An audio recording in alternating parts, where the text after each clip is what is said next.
Sanibonani and welcome to Wisdom X Magaziwe.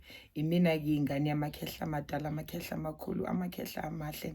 If you're watching for the first time, siyakwamukela. We are all about sharing wisdom, healing, and sharing light for the world to become better.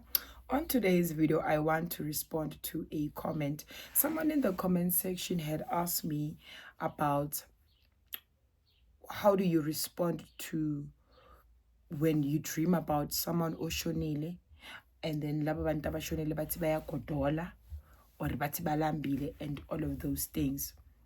So what does that mean? Kuchazani lokho. So na into engifuna ukuyikhanyisa. And I'm going to use the Bible so that you understand. When you look at the book of Luke chapter 16, seen a story about the rich man and Lazarus. The rich man and Lazarus. Lazarus was a beggar, umuntu ocelayo or ihluphekelayo ohlala phambi kwegate lalo rich man. So kwafika isikhathi sokuthi uLazarus washona. uLazarus washona, even the rich man washona. Maybe shona kanjalo. Lazarus was taken by angel to Abraham's bosom. And then this rich man magashona, washona kwenzakalani washona, and then he went to the Hades.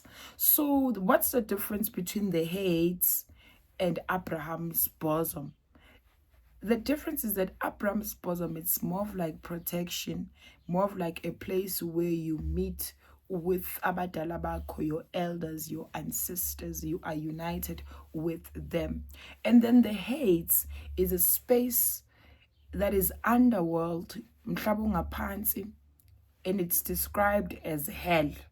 And when you read the verses lapha ku chapter 16, you hear that this rich man is crying and saying, hey, can uLazarus reach akhiphe umuno wakhe so that ngizothola amanzi ngoba ngiyatshala ngikhona. And then Abraham explains ukuthi we cannot reach you and you cannot reach us. Thina esila asikwazi ukufika kuwena. Now wena lapha ukwazi ukufika kuthina.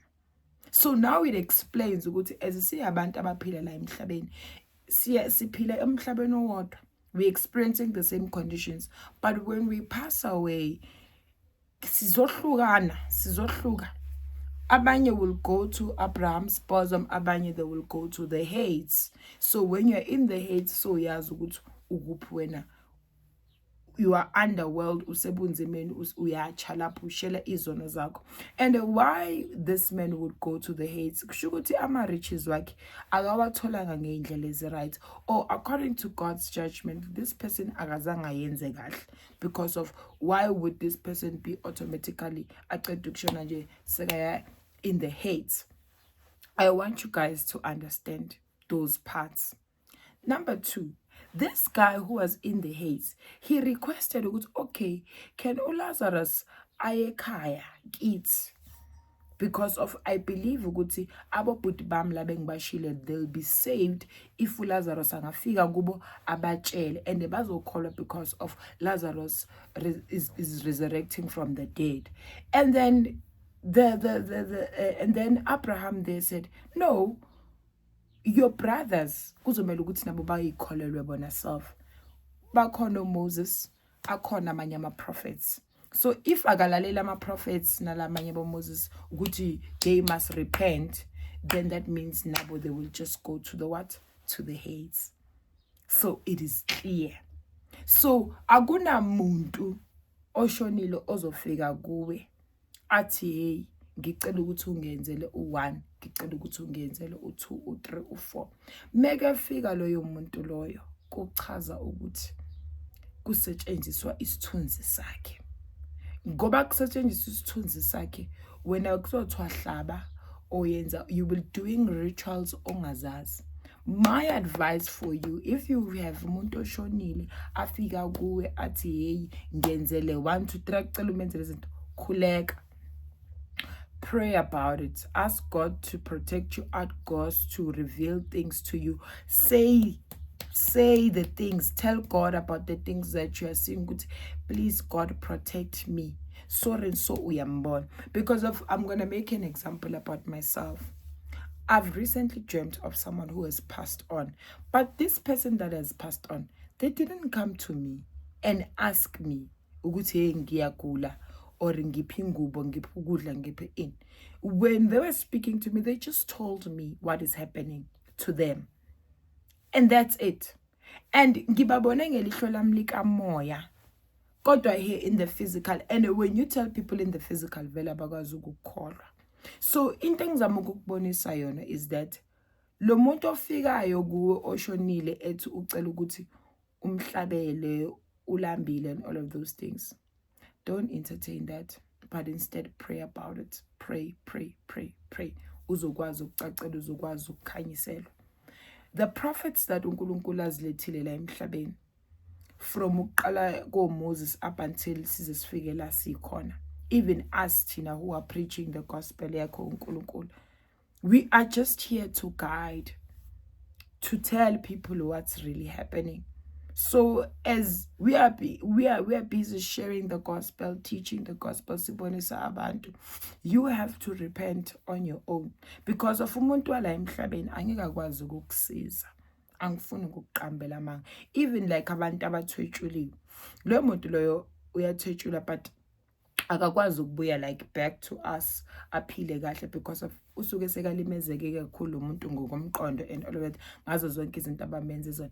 Into uNkulunkulu mangabe ukubonisile ukukhethile ngaphakathi kwekhaya lakho, usuke uspecial, usuke chosen, usuke gifted, bokwazi ukubona abantu abashonile abaxakekile. And also uNkulunkulu make kubonisa labo bantu labo ufuna ukuthi ubakhulekise, ukhuleke. And I trust you me, once you start praying, ngoba uNkulunkulu uzokubonisa loyo muntu loyo ohlukumezekile. Makaqedile akubonise lo muntu ohlukumeze lo muntu omoshe lo muntu. Wena ukhulekela abani ke manje? Ukhuleka ngalo muntu omosha abantu, ukuthi akayistophe lento ayenzayo, ake astotshwe lento ayenzayo, ngoba meke stopa lalo munyo oshonile othwetshule uyakwazi ukukhululeka ngokukamoya, ngoba lo osemhlabeni ifaka stop ukwenza ububi uhlukumeza laba abanye abantu la ngaphandle bayabenza ububi, angifuni ukuqambela bayabenza ububi. And lo omoshayo othwebula omunye usebenzisa lo munye kabi, ngoba niziboya nixakeka nihlupheke ekhaya kubheda, izinto zenu zingahlangani and all of that. Kodwa mase nithola amaqiniso ukuthi izinto zilokolo ziyabheda, it's because of kwenzakala so ngaphakathi kwekhaya. Phezu kwalokho bese ngaphakathi kwalelo khaya kuba nomuntu ochosen. Loyo muntu loyo chosen uyena ozokhuluma ukuthi hey kuso loyo muntu ochosen unomsebenzi ekumele ukuthi awenze, aphiwe uNkulunkulu ukuthi khuleka uzokwazi ukukhipha your family kule ncindezelo, uzokwazi ukukhipha ifamily yakho kule bondage, uzokwazi ukukhipha ifamily yakho kule curse, because of this thing igcina ibe ngathi injani i-curse, cause lo moshayo uwenze i-contract nobumnyama. Makayenza le contract nobumnyama, ukhumbule ubumnyama angeke like darkness cannot just give you everything for free. You are going to pay. It's either you pay ngawe or you pay ngabantu bakini. So you choose either or. So if uthi nayi kuzobhadala laba basekhaya, lilokolo nixakekile, lilokolo nahlupheka, yena uphila kamnandi, kanti nina nixakekile nina bhedela, mase nilithola iqiniso ukuthi na. And uNkulunkulu uyayenza indlela ukuthi nilithole iqiniso, niyalithola iqiniso.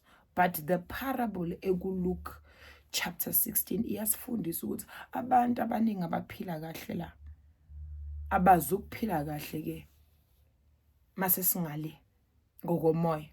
Abantu sibabona abaflesh bese bona laba abayihluphekelayo abayixakekele kube yibona who are protected, who are given protection, who are given security, abaphathwa kahle, abaphila kahle, who are reunited. We hear stories of people saying, hey, angicela ningisizeni umuntu uthi uphuphile akakwazi ukuhlangana nabadala bakhe, umoya wakhe uyavunguza la emhlabeni. Uvunguzelani la emhlabeni? Uvunguza because of you didn't want to repent. Awufunanga ukulunga. So it is very much important ukuthi ulunge la emhlabeni, uvume izono zakho la emhlabeni. Noma kuthiwa bowenza abantu kabi, bowuthakatha wenzani, vuma, confess with your mouth, cela uxolo, yenza, because of, trust you me, inkinga ozobe uhlangabezana nayo phambili, it's gonna be forever and ever. So ulunga manje, usase nasesikhathi sokwenzani, sokulunga. I love you so much, guys. Akube nobumbano, nozwane, nothando ngaphakathi kwamakhaya wenu.